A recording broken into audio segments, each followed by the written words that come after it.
Good afternoon. Happy Monday. Welcome to Make It Happen Mondays, where we take a little bit of time out of our busy lives so we could be informed, inspired, and make it happen for the rest of the week. If you do not know me, if this is your first time here, I am the curator and the host of Make It Happen Mondays. And this Make It Happen Monday it really helps me get ready for my week because I'm excited. I get to have phenomenal guests on here, and I get to encourage each of you to have a phenomenal week as well. If you also do not know me, I am the CEO and the founder of Monique Inc.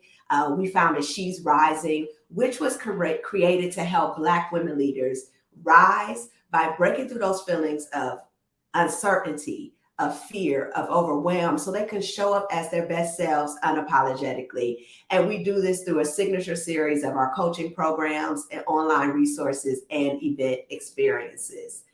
If you do not know about Make It Happen Mondays, this is an extension of She's Rising, right? Because this is our virtual space for us as Black women to talk out our stuff with no filter. You know, oftentimes we feel like we have to put on our mask and show up a certain type of way. We're thinking about how people are going to respond or act. You know, we carry that with us when we even walk out of our doors before we even get on a call or go to a meeting. Here, we don't have to do any of that. This also is a space where we share our stories. And when we share our stories, you know what we know? We find out we're not alone in this, right? And we elevate Black women in this space, Black women that are making it happen every single day. Those that fly underneath the radar, and a lot of those that are on the radar that come and share their experience and expertise with us. Listen, in this space, unlike in a lot of places in the world, we allow ourselves to laugh or cry, but most importantly, we strengthen and we grow so we can continue to be the excellent Black women in leadership that we are. So, if we are not connected outside of YouTube, because I'm only here on Mondays, make sure that you follow me on Instagram, and you could also subscribe to this page, you know, do the whole notification likes thing. I'm still trying to figure that out, but just do what you have to do to make sure that we stay connected and engage in this live. Matter of fact, as you say hi, if you are in, say hi. We want to make sure that we are connecting with you guys. This is why we go live. Ask questions, comment, and of course, share it with your girls who need a little motivation and encouragement so they can continue to thrive throughout the weeks. All right. Our guest today, I'm so glad that we've finally been able to get her. She is a beast. Her reputation precedes her. She is going to share. Hi, Meltrice. Hi, Meltrice. She is going to share so many great things with us today. I have none other than Erica Merritt. So you know how we do it in Make It Happen Mondays. I go ahead and read the bio, and then we have them come in on their Make It Happen song. So let's get ready for that. Erica Merritt, founder and lead consultant, and the vibrant compass of Equius Group, LLC. Erica pushes clients to have the tough conversations that are essential to reaching their desired outcome, bringing in all of her perspectives, believing we are better together and that the sum of us creates something magnificent. Her passion for co-creating a world in which all humans flourish is rivaled only by her love of all things science fiction. One of Erica's favorite quotes is from the poet Lucille Clifton. We can't create what we cannot imagine. So she believes unwaveringly that imagination is one of our most powerful tools for transforming ourselves, our organizations, and even the world.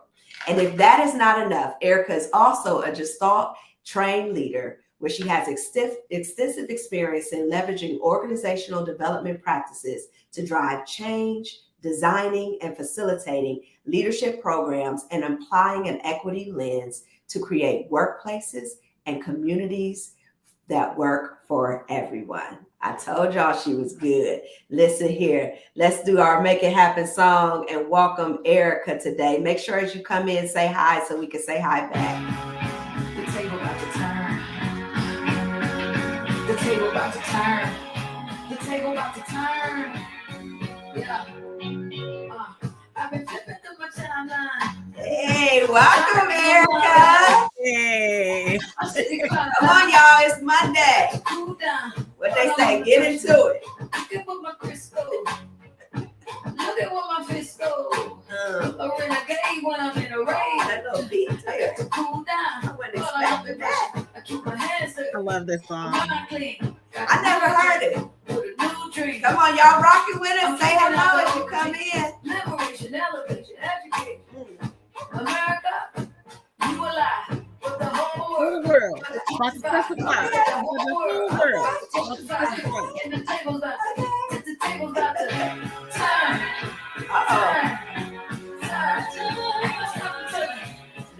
Listen. Welcome.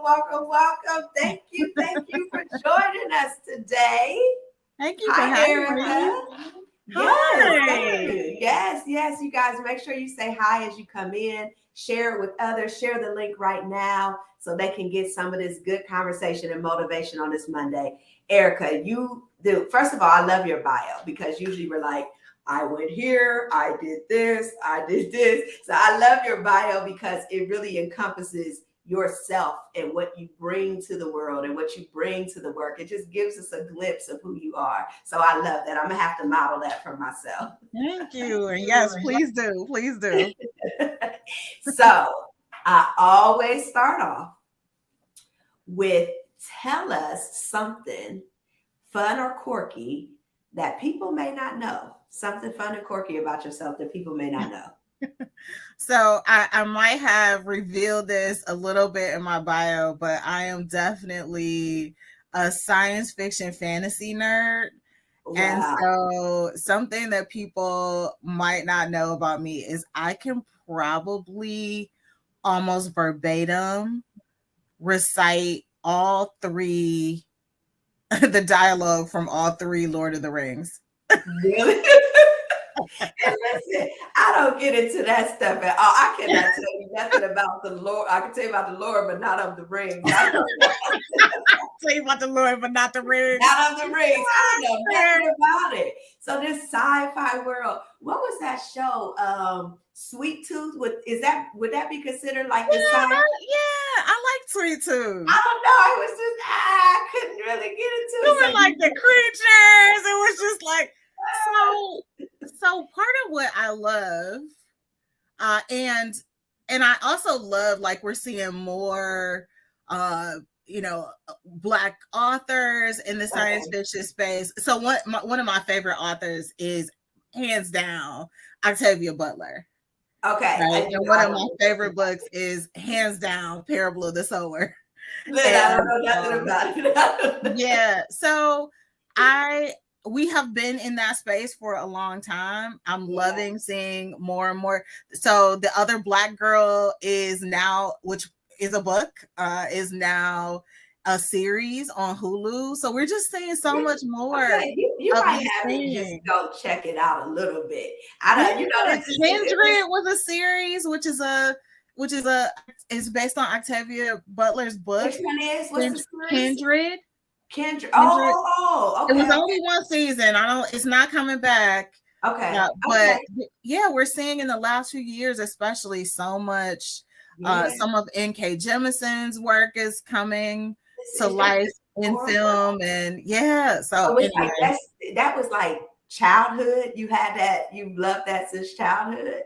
I have, and I think it kind of goes to this whole idea of what we're talking about. Like, I think if anybody needs to be able to use their imagination, for their own liberation, it's us. It's us, yeah. Right. That's true. I was just thinking how the world will tell us that some things are not for us, and they're very much for us, right? So in certain spaces and environments that you grow up, being introduced to sci-fi is not even a thing, right? And so I love when we break the norm, right? I'm not over there yet. I'm gonna go check it out. I always need something to watch, so I hope Kindred's on Netflix. I always need something to watch when I'm traveling. So that would be my travel show as I leave this week. Yes. Yeah, definitely. All right, sci-fi.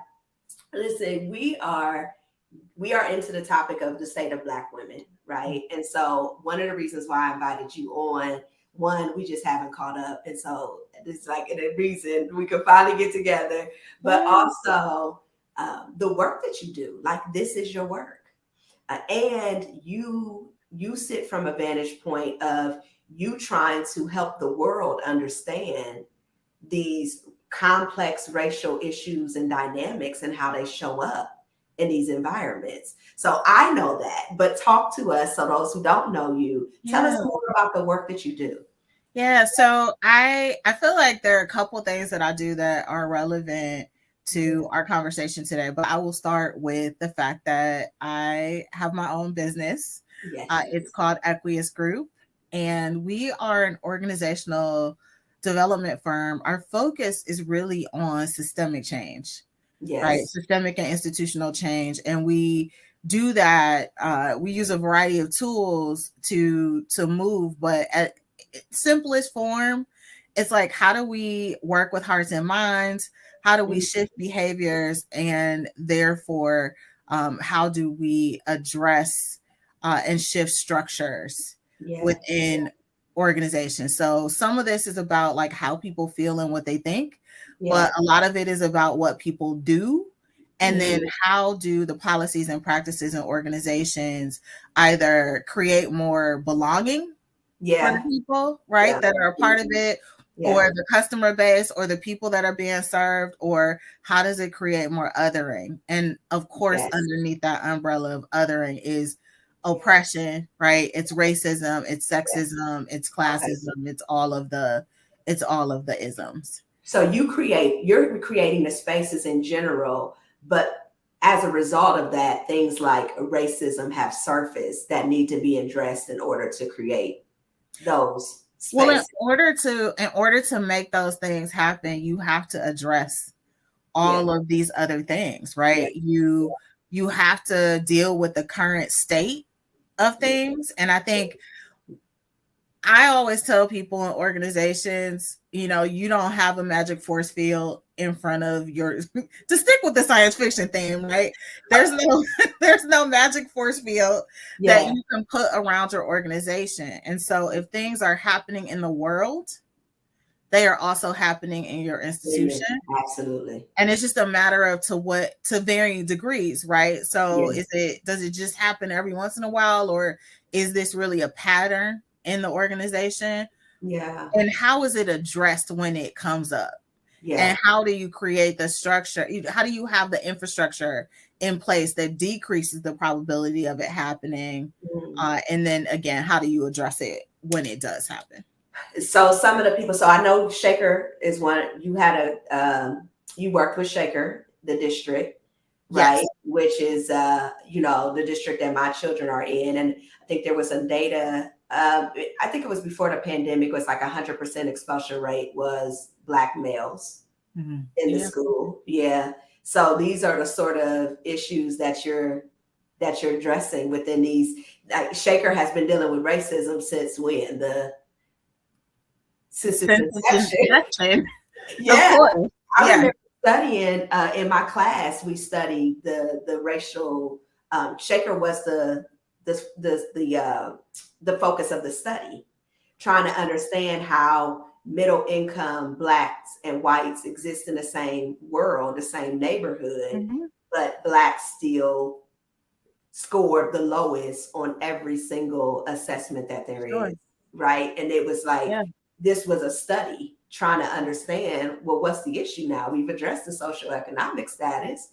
What's the issue? Yeah. And you can't talk about education or health or any other workplace or any of those dynamics in a vacuum, right? Those places exist.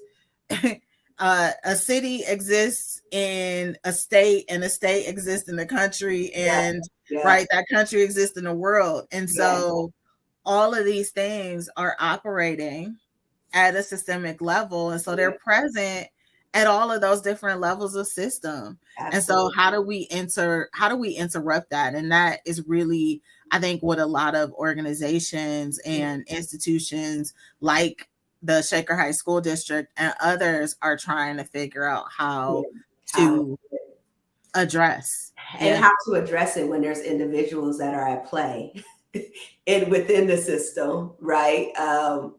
So ooh, hats off to you for doing the work in that way.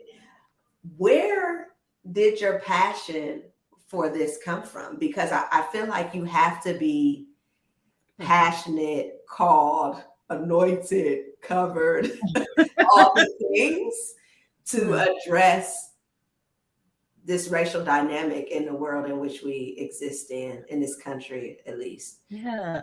I don't think there's any one place.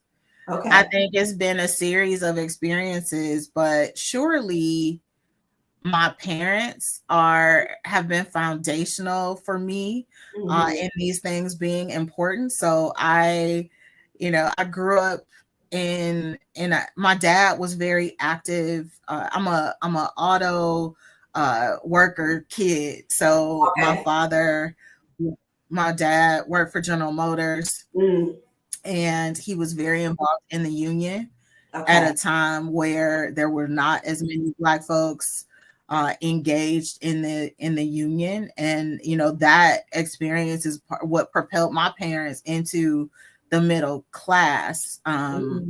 Because of course that was a time when you could get in air quotes, good job, even if you didn't have a high school diploma. Okay. And my mom, and so one of the things my dad would do actually is it was not unusual. So he had his car, and then he had his car. Okay. And he had his I'm a drive to work car, which was usually a beater of some kind. Okay. And then he had his car, what he drove when he was going somewhere. And when we were in that Buick Electra, or we were in that Buick Riviera as I was growing up, it was not unusual for us to get pulled over, right? And for him to be questioned. And in turn, it was not unusual when my dad saw the police pull somebody else over for him to pull over and actually watch the police. Yes, I've done that before. And when he was questioned about it, and this is long before, of course, there were any cell phone cameras or any of those things that we use today as tools. But and if they would ask him, he'd say, I'm just trying to make sure y'all are behaving in a way that's above board. And he was really fearless in that way. And that like sense of justice and that sense of my own power, even at potential, in the face of danger or risk, is something that I witnessed at an early age. And then my mom was very much someone who connected with people at a human level. And did not let differences serve as a barrier to creating relationships with people. And so I feel like the combination of those things. And where'd you grow up? What part of Cleveland? Yeah, so I grew up here in Cleveland, and specifically I grew up in Warrensville Heights. Okay. And I think that is an important part of my experience as well. So when my parents bought their home in 1968, they were the second Black family on our street. I was gonna say, okay. By the time I went to kindergarten, was born and then went to kindergarten in 1978. There were almost no white folks on my street. And then there was a sprinkling, right, still in Warrensville. So there was, when I look at my school pictures, I see in middle school and through elementary school a smattering of white kids. But by the time I graduated from high school, there was only one white girl in my graduating class.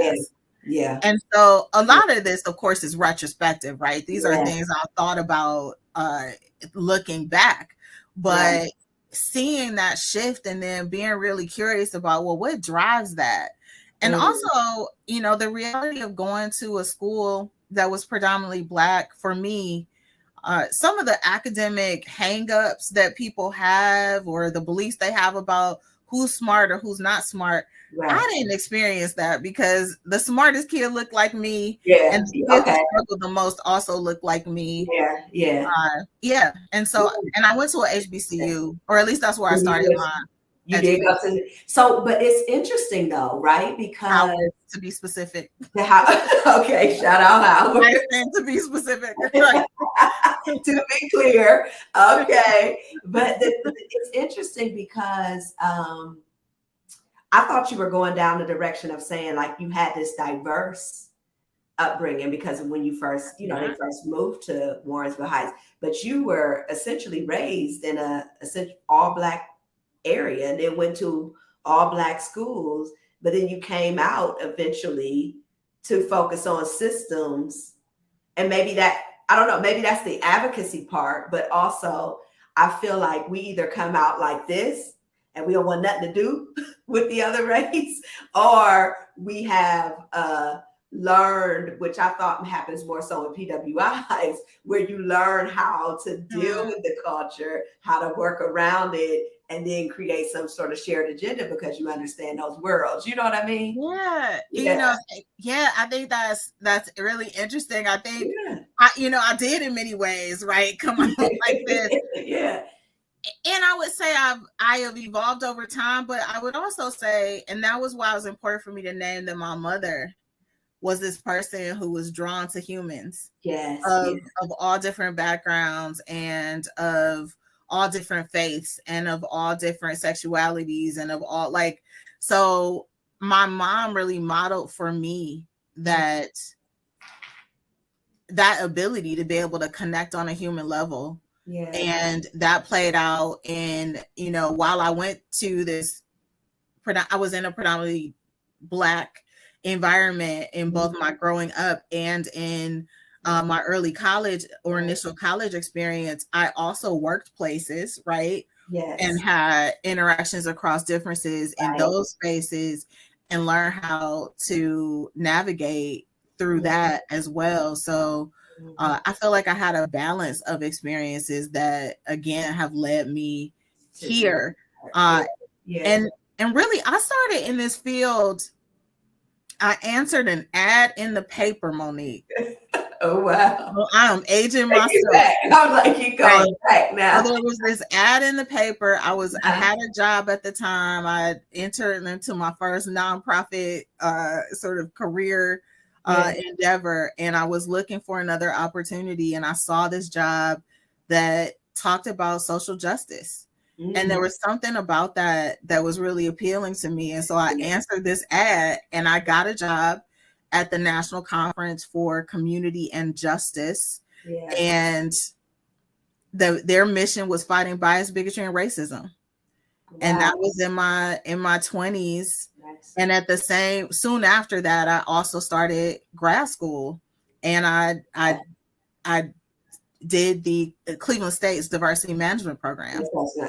So what brought you back to Cleveland? Because we've been talking about, and Jasmine was on last week, we talked about we're talking about the state of Black women, and what has been said is that Cleveland is the worst place for Black women to live. And so metropolitan, I qualify it by saying metropolitan areas. Does that reality ring true for you and your own experiences? Because I'm curious, you went away and then you came back. Talk about that. Hi, Monique. Say hi when you guys come in. Hi, Monique. Hi, Erica and Meltrice as well.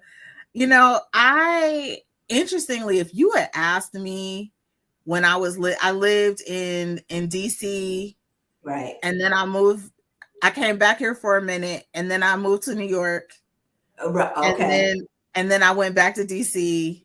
Yeah. And if you had asked me if I was ever going to live in Cleveland, I would have told you no.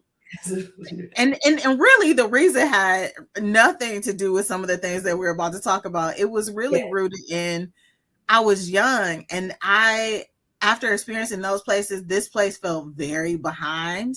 Yeah. Yeah. Well, maybe it is relevant in some ways. It felt very behind and very slow. Yeah. And even the way that, for example, this is like a physical appearance thing, but the way that I saw Black women express themselves when I got to Howard, I had never seen. So mind you, this is like the early 90s. Yeah. Like the short afros, right?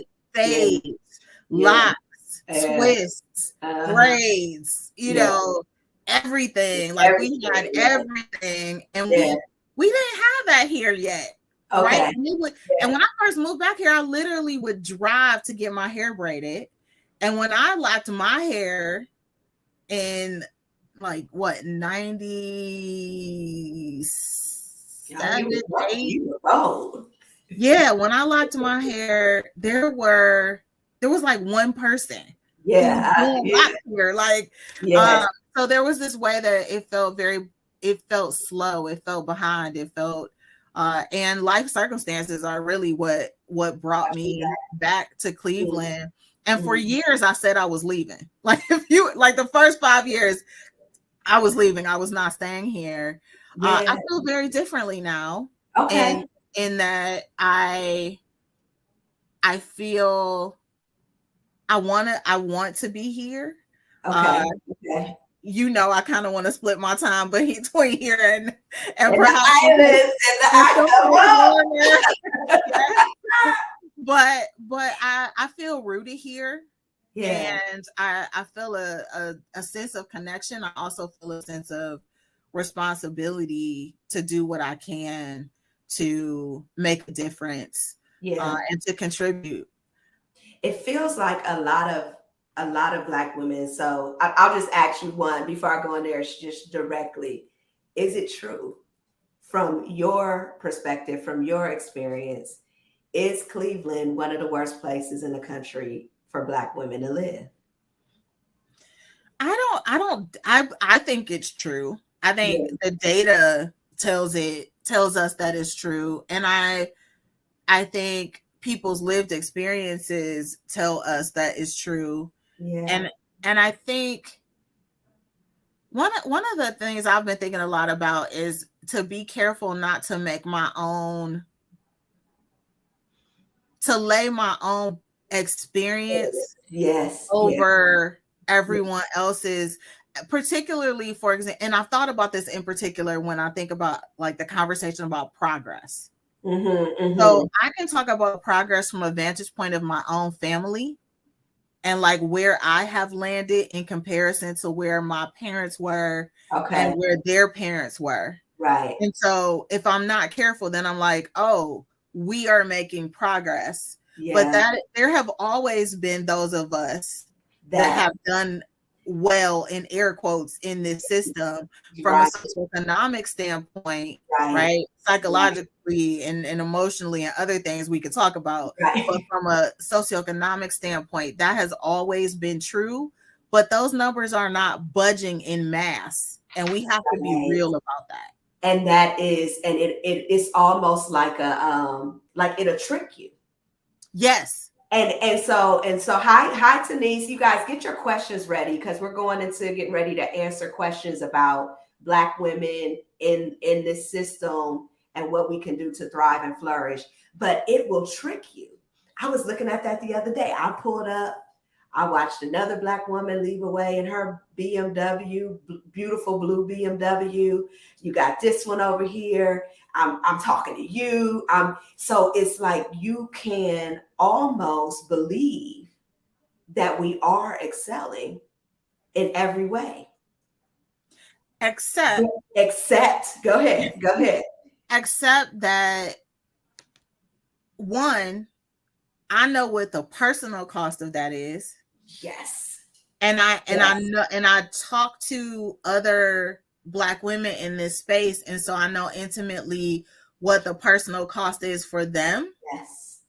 And I also am no degrees of separation, really, right, from the experiences of my sisters, whether my daughters, my cousins, my girlfriends, who are not thriving, even like from a financial perspective, even let alone health, right? Let alone education, let alone sort of environmental things related to housing and all of these. So it is no degree, the suffering is no degree to what of you separation from listen. me. I'm so glad that you said that from that perspective of what it cost, but also how few and far between that is.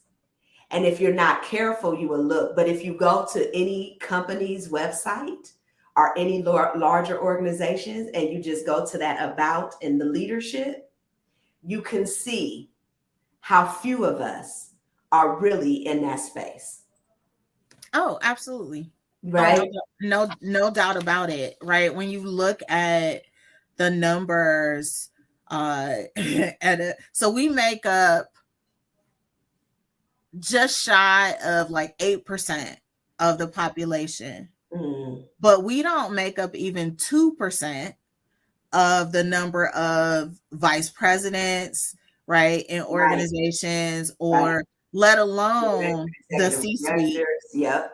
Yes, we do not. And in contrast, I always think overrepresentation is as important as underrepresentation. Okay. And so the contrast to that is white men make up about 35% of the population, and yet they make up about 57% of those VPs and about 68% of the C-suite.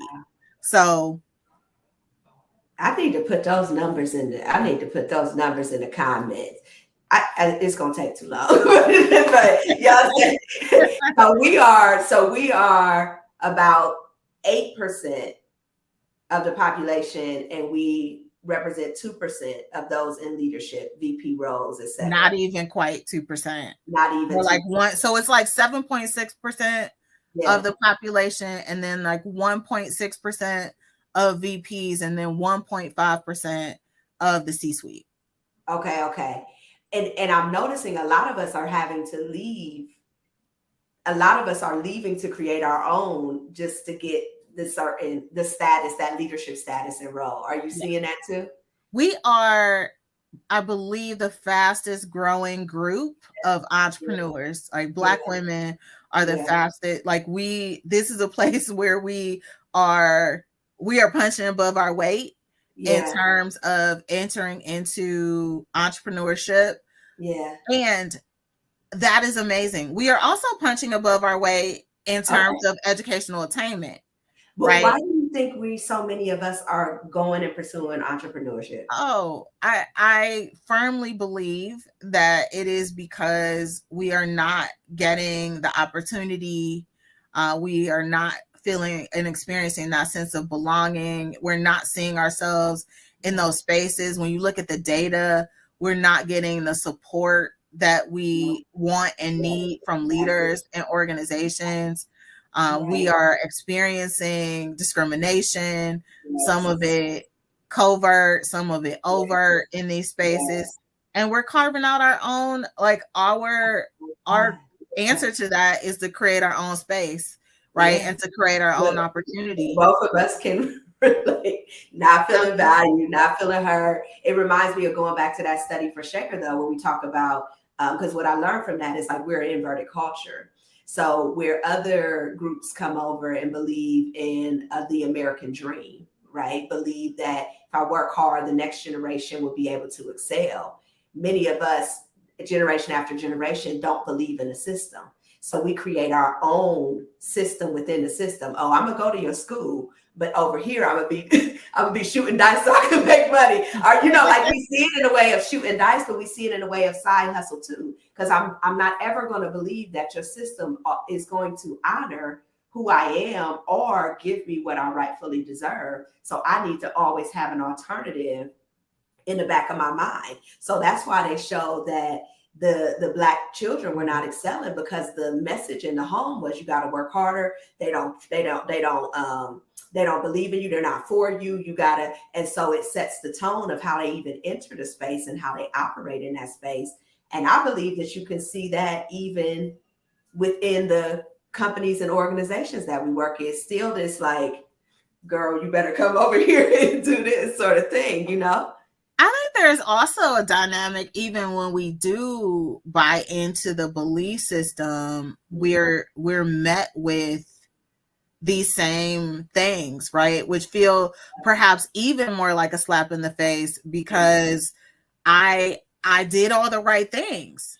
Right? I did all the right things. Yes. I got the right grades, and then I went to the right school, and now I got the right job, and I'm still having I straightened my hair. Yeah, I spoke the way for you the told interview, me right? I was supposed to. I did all the things, and I'm still having these same challenging experiences. Right. So the one thing that you brought up, and after this, I want to shift to what are some solutions, because I don't like to sit in the trouble. Sure. I don't like to sit in the scarcity. I don't want to like to sit in what doesn't exist. I like to sit in what's possible for us. And I think, like you said, where we are excelling, it demonstrates what we can do.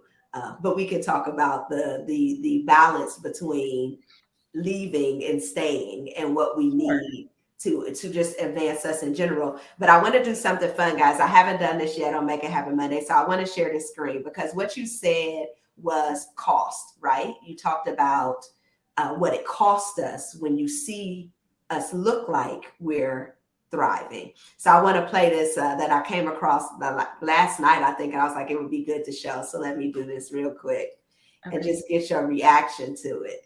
Let me tell y'all something. If I hear one more thing about women being so strong and you're so powerful, let me tell you something. Screw that powerful woman mess. I'm tired. You know what? I'm past tired. What's the word past exhausted? Extinguished. Extinguished. You know how you take the little can and you extinguish and you spray it out and it's just an empty can? That's what I am right about now. I'm freaking extinguished, honey. From paying the bills to hauling garbage to taking in the groceries to mopping the floors to going to work, honey. I'm extinguished. Honey, I got to go to the doctor right daggone now because my daggone elbow is tweaking, honey. And I asked the doctor, I said, what's going on with my arm? He said, Sherry, you're carrying too much weight. I said, well, you need to check my shoulders, Dr. Robert, because I got the weight of the world on my shoulder. Let me tell you something. My argument is different now that I done got older. People complaining, talking about some, yeah, I don't want no man. She going to the bed. She gonna go to bed. She started talking about where the 50-50 boys at. Women talk about they don't want 50-50. She said, honey, give me the 50-50. Where the 50-50 boys at? But when we think about like that last statement of, well, because I got the weight of the world on my shoulders. Yeah. What she's expressing, like, what's your reaction to that clip? It was humorous, but it spoke so much truth to me. Yeah. Yeah. That I could, when she said, I feel extinguished, I could pick, like, I felt that, like, I could picture that. Yeah. And I keep thinking there's a book called Black Girls Must Die Exhausted. Yes, I loved the first two. The third was but that's a good book. The first one, yeah. And so I think about that, and I acknowledge yes. we are exhausted, and we do, like, it's interesting how we can draw strength, like we can draw strength from something, and it can also, so for example, I think that strong Black woman trope has its place, right? The Black girl magic has its place. Yeah. And then I think when we live too far into that, where we can't,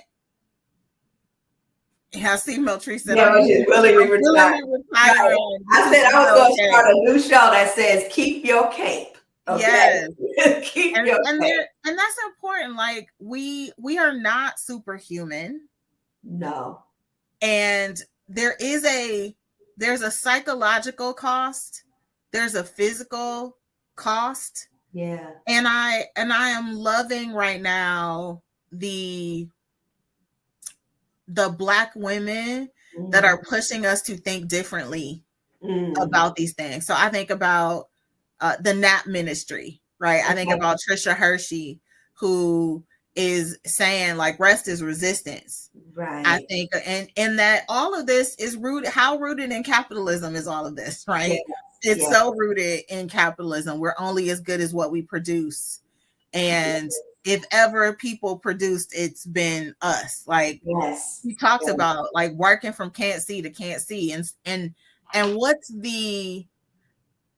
I think hustle culture feeds that too, right? I literally grind. Yes. I told somebody the other day, I remember when my son was younger and I was in college and I was working full time. Yes. And I literally would say, I'm like, I'll sleep when I'm dead. I did too. I said that when I was having healing conversations with Black women in 2021. I said, we were taught I will rest when I'm dead. Why is that okay? It's not. It's not. And if we don't sleep, we will be dead, right? We will die. We will die. And we are dying. Right. So when I think about it, this is so good, y'all. Thank you for your comments. Amber says she felt seen from the clip. Tanice, we're going to definitely come back to your question about competing in environments.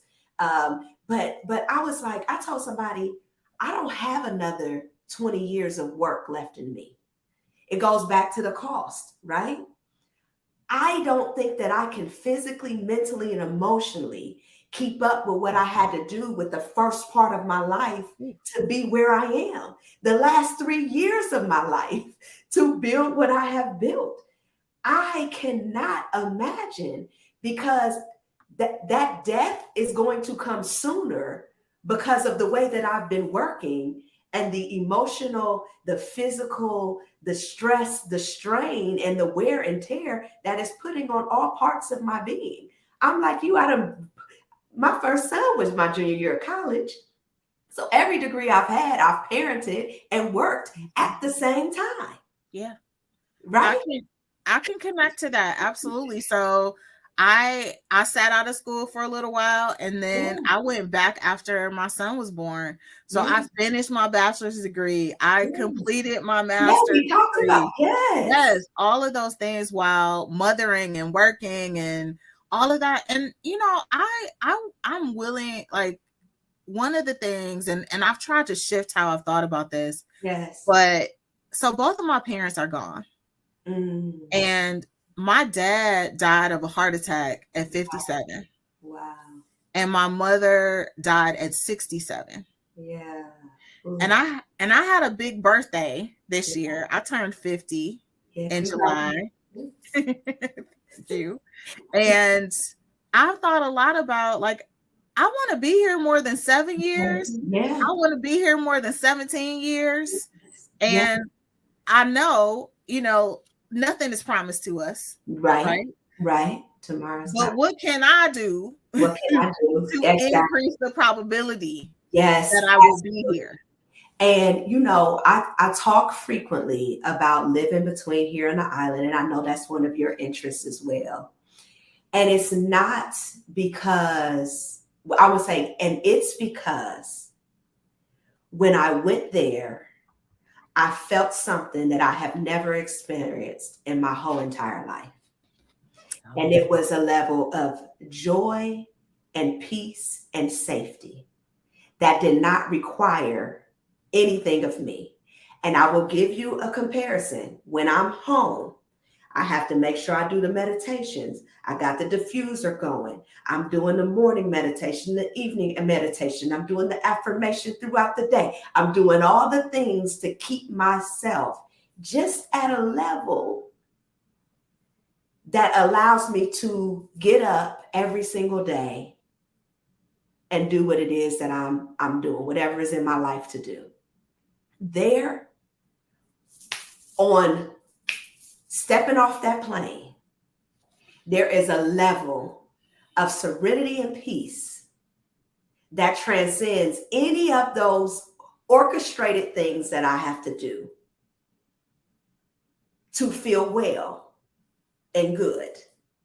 Yes. And too many of us, and this is why I say I'm really striving for more of us to have that experience, to show us the difference because my body didn't know any different until I went there and let it stay for a little while.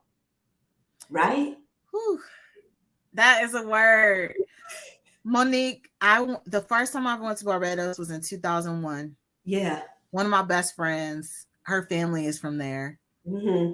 And I was there maybe 4 or 5 days, and it hit me that I had not thought about race from a vantage point of discrimination. Yes. Right? I hadn't thought about racism because nobody had handed me my change on the counter. Yeah. Nobody had followed me around the store. Like all of these experiences that I get all the time were not happening to me there.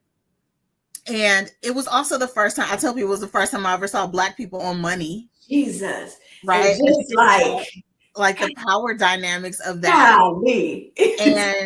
And I got to, and so it is my place that I keep going back to. And I got to spend almost a month there this summer. And some of the things and some of the things that we navigate here are, you know, at the intersection of race and gender, all of those things.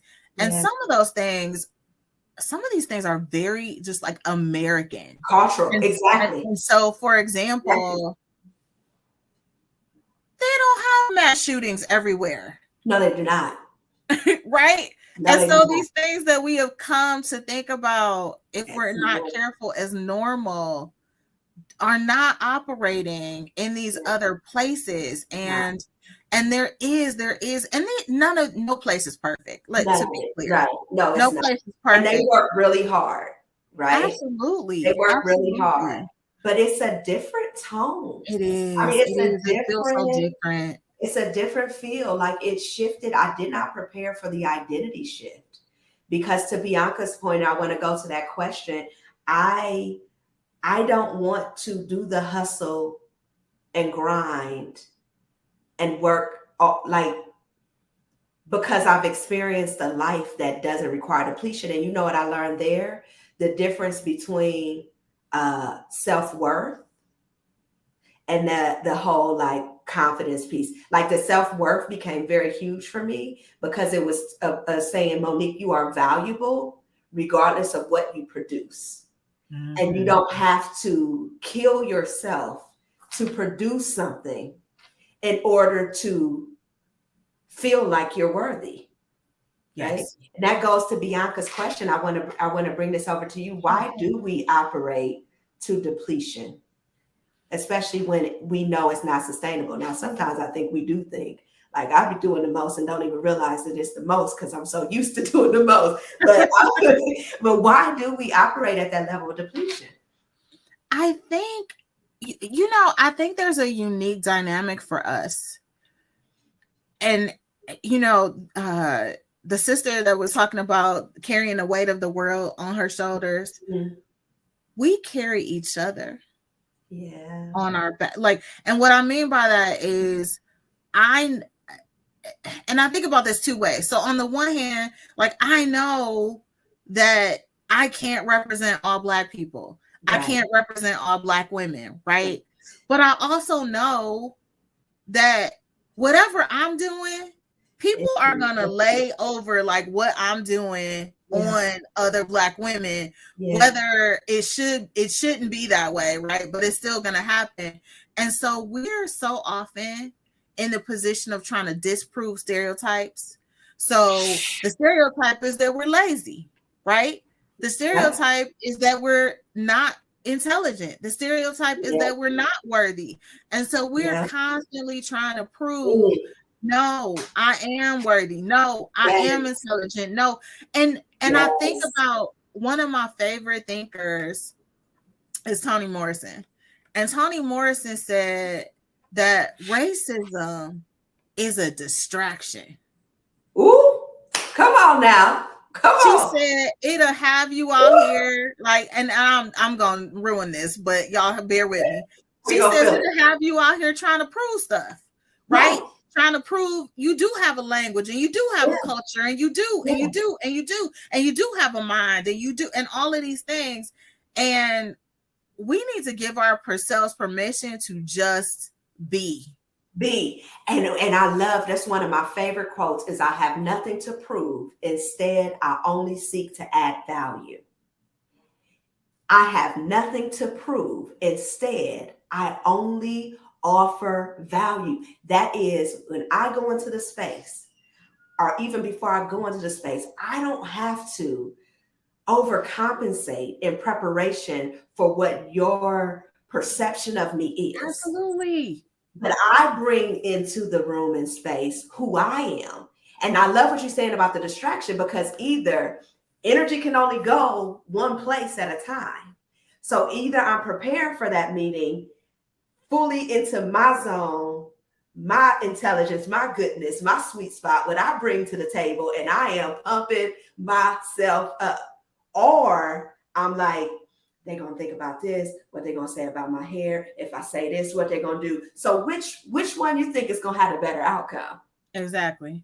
I love and that. You can't prove it anyway. Like, that's the thing. That's the thing I have to let go of.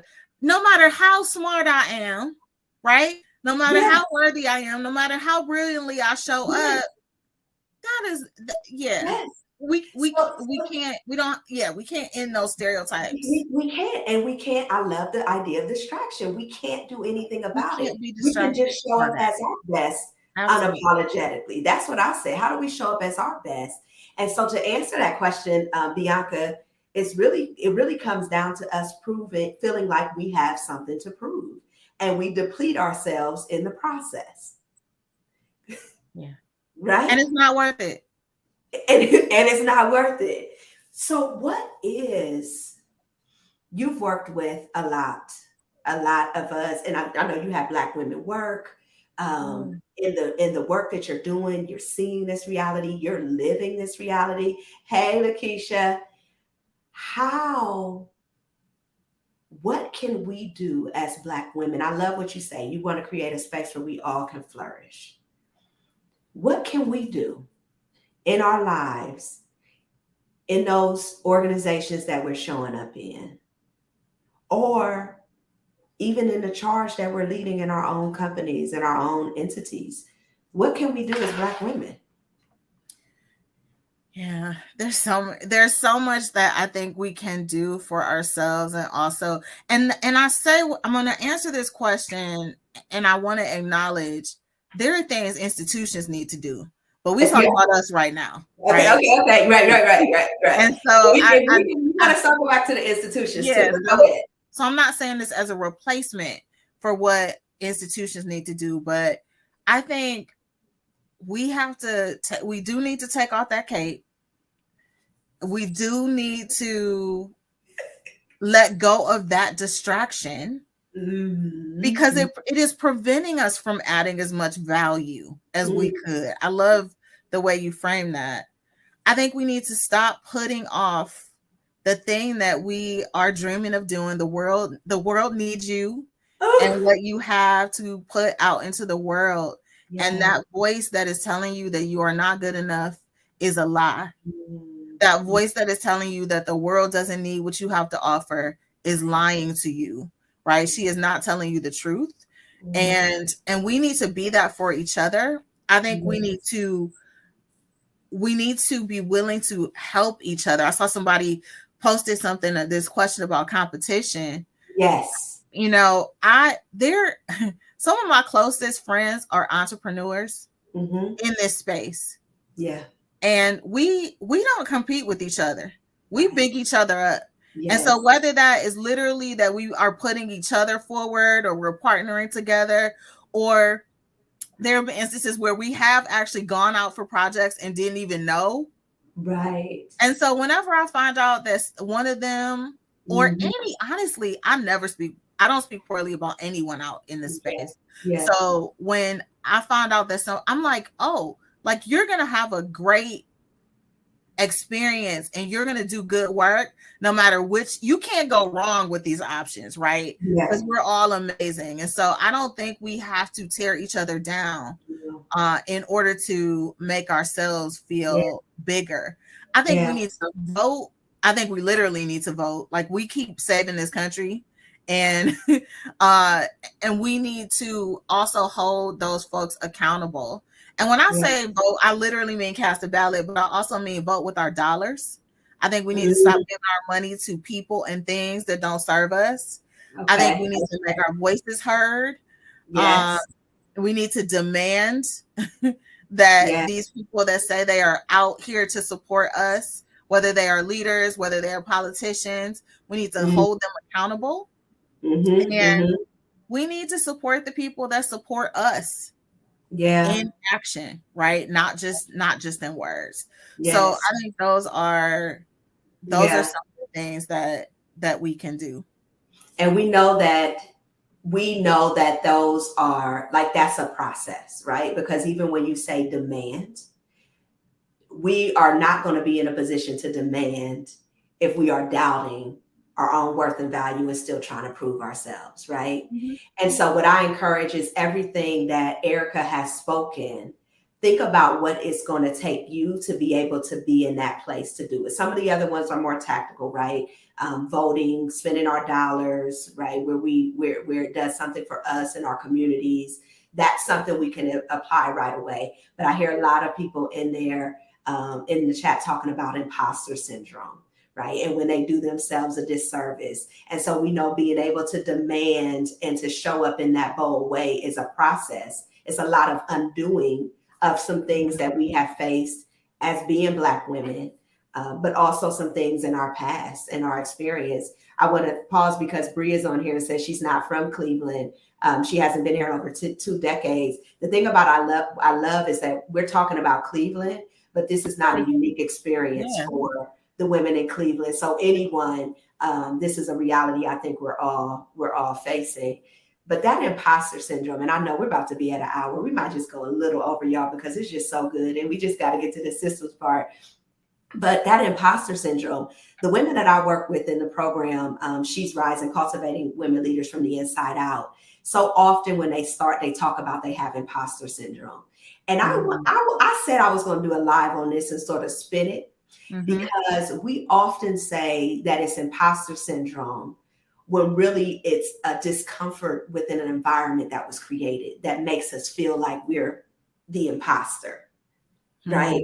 And so, but we've tapped onto this, and I'm not saying there's this moment where we feel like we're not enough, but oftentimes the environments that we are in, the language that is used, the references, and I had this experience when I worked for an all-white firm. It was the one time in my life where I felt the dumbest, and I have never felt dumb, but I felt very inadequate. But the language that was used, the references that was made, that environment didn't fit who I am.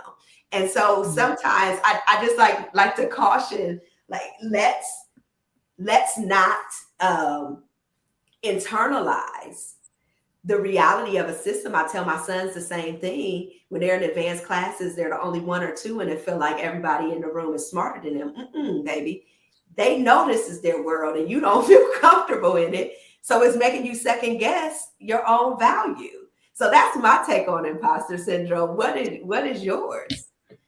Yeah, I think I would say, so much of it is I heard somebody say once, like, it's not imposter syndrome, right? It's capitalism. It's not imposter syndrome, it's oppression. Right. And so much of that, right, is pressing on the am I worthy?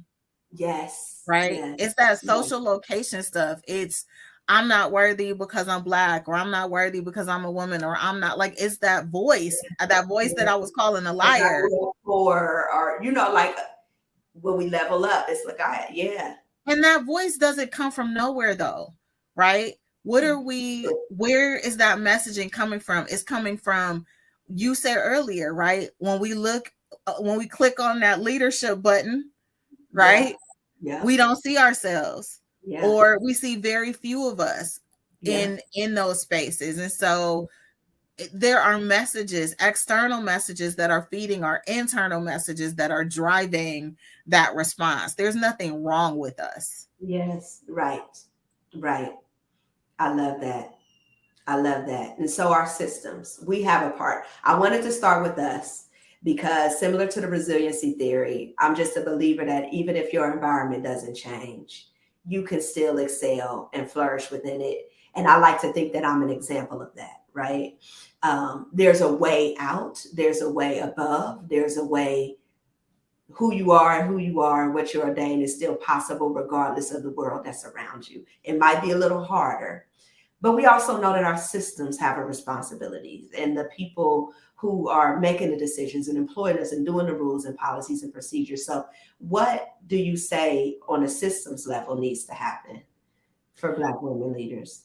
Yeah, I think one of the first things that needs to happen, I worked in women's leadership and, worked with a lot of corporations, nonprofits, others that were being really thoughtful about making sure there were more women in leadership roles. Mm-hmm. And, we've seen some progress in that space, Mm-hmm. but Black women are not having the same experience as white women. No. And so our experiences are not exactly the same. There's a Venn diagram in there, right? There are those experiences that overlap for sure in the center, but we have to really challenge the ways in which experiencing not just sexism, but also experiencing racism, and then adding additional layers of, as Black women, we can be queer, right? We may have disabilities. We, all kinds of other layers of identity may also be operating. So one thing that organizations need to do is be able to acknowledge that our experiences are not the same. And so the way that you've been approaching women in leadership, you have to also think about how is that different for Black women around race and racism. And so said that. We have to be explicit about that. I think some of the things that we know, right? We know that we are coming under scrutiny at a different rate. So we are being watched more closely. Our mistakes are more likely to be picked up. We are judged more harshly for things than our counterparts when they make those same mistakes. We know that Black women are more likely than all of the other groups combined, actually, to be labeled as aggressive.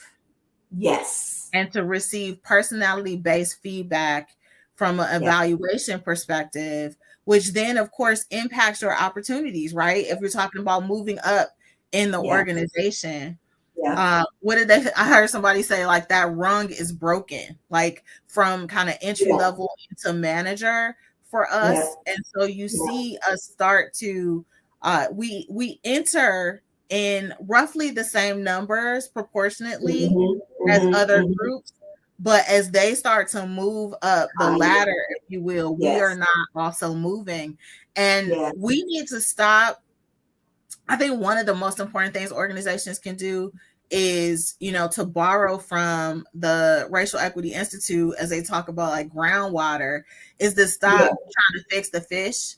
Black women aren't broken.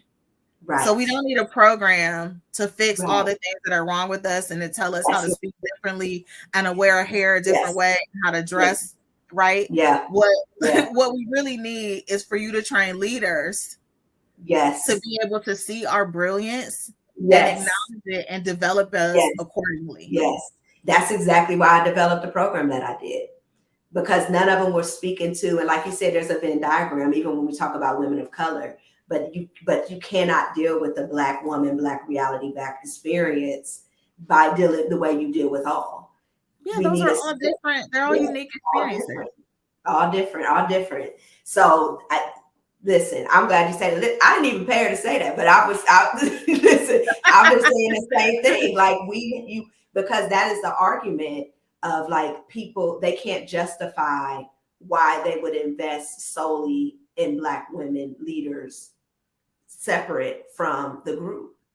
But that needs to happen because there's different realities and you have to address them differently.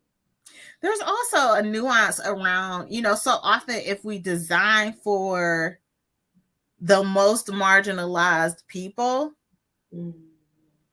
other people aren't harmed by that, right? And in many cases also benefit from it. And so it's not always about like we need to single out the Black women, which can also go wrong in different contexts when you don't know how to navigate that. But this is a weird example perhaps, but I always think about sidewalk cutouts, right? Sidewalk cutouts are designed for there to be ADA compliant, right? For people who have mobility challenges. But guess what? If you got strollers, if you are elderly, if you're just a person walking on the street, right? They just come in real handy for all of us. And so when we think about sponsorship, when we think about mentoring, when we think about leadership development, right? If we are designing in service to the people that are most likely to be invisible in these processes, most likely to be isolated, then the other people are going to be fine. Yes. Ooh, that's good. That's good. That's good. That's good. Oh, I could talk to you all day, but we know that y'all have to get back to work. People got to go back to work. I know. Amber, this is the last question, and then we'll wrap up. So what about when fear of lack and imposter syndrome meet in the middle? So you fear stepping out there because what if it doesn't work? So those two things are coming together. Yeah. So I think one of my favorite quotes, and to be clear, I am not telling you to jump out without a plan. I don't like Erica said I should just quit my job and follow my dreams, and now I'm broke and you coming to find me. That's not what I'm saying. Right? Like I straddled the fence, for example, with my business and working full time for about 18 months, right? Where I was really clear I was going to be transitioning at some point, and I needed to really kind of build my foundation. So I think one, like, what does it look like to dip your toe in the water of that thing that you want to do?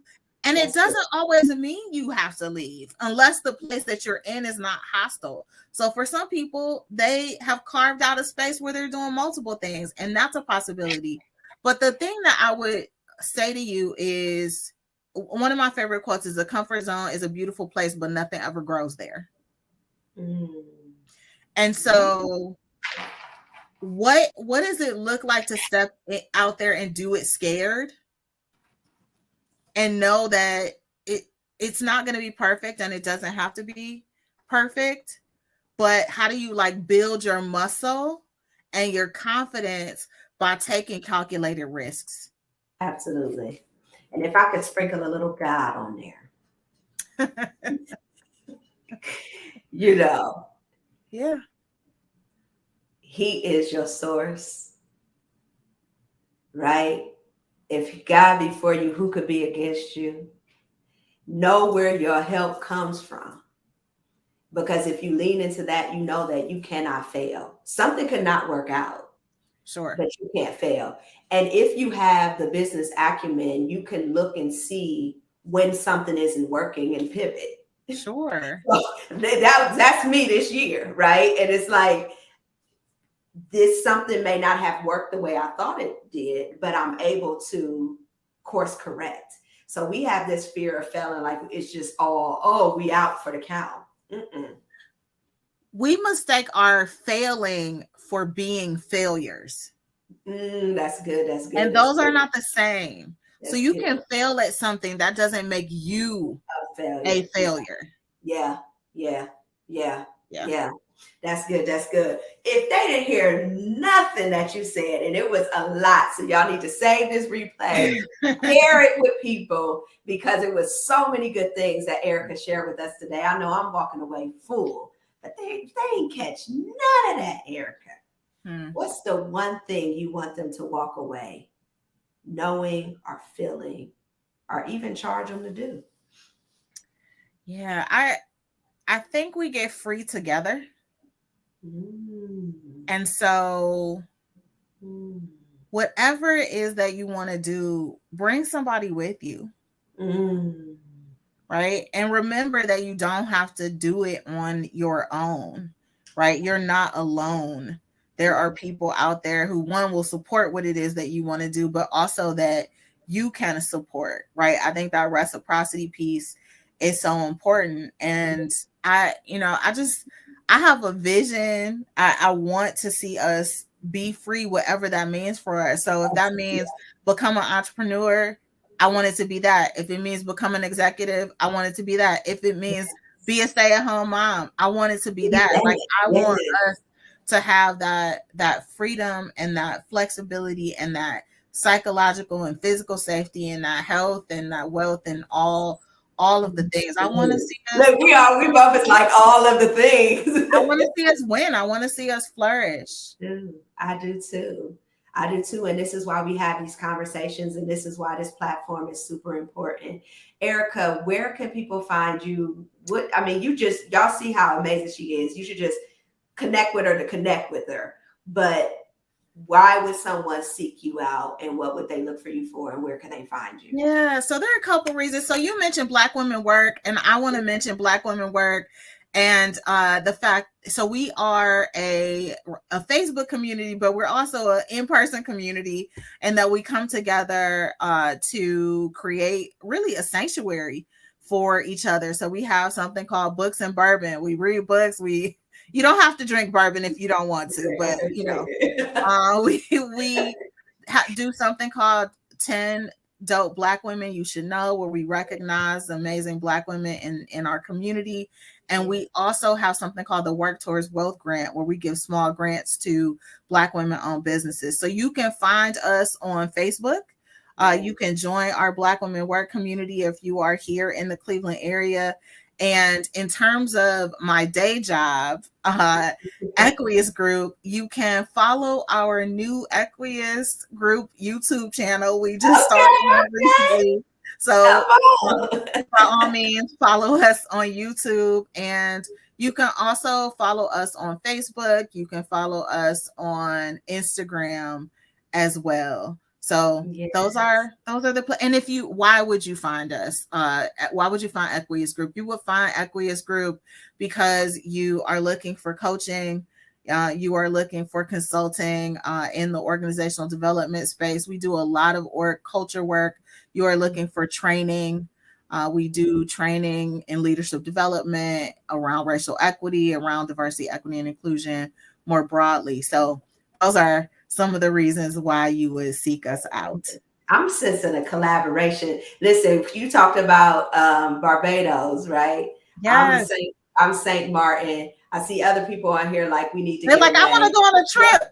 Y'all better stay tuned because I'm going to the island on Thursday, and one of my top priorities is finding a location for a retreat at early 2024. So we gotta have one at Barbados. We gotta have 2025. We're going to Barbados, y'all. Okay. Y'all stay tuned for these retreats, but continue to connect with me. We did a lot of quotes. We said one. Do you think we should do our honest worker one, or should I read the comfort zone? I like that. I like the comfort zone. I'm gonna repeat what Erica said as the quote for the week. The comfort zone is a beautiful place, but nothing grows there. Absolutely. Your comfort zone is a beautiful place, but nothing grows there. Y'all come back next Monday, 12 p.m. We're going to do it again with another phenomenal guest. Thank you so much, Erica. Thank you so much for having me. This has been great. Y'all have a great week. Make it happen, y'all. Bye, everyone.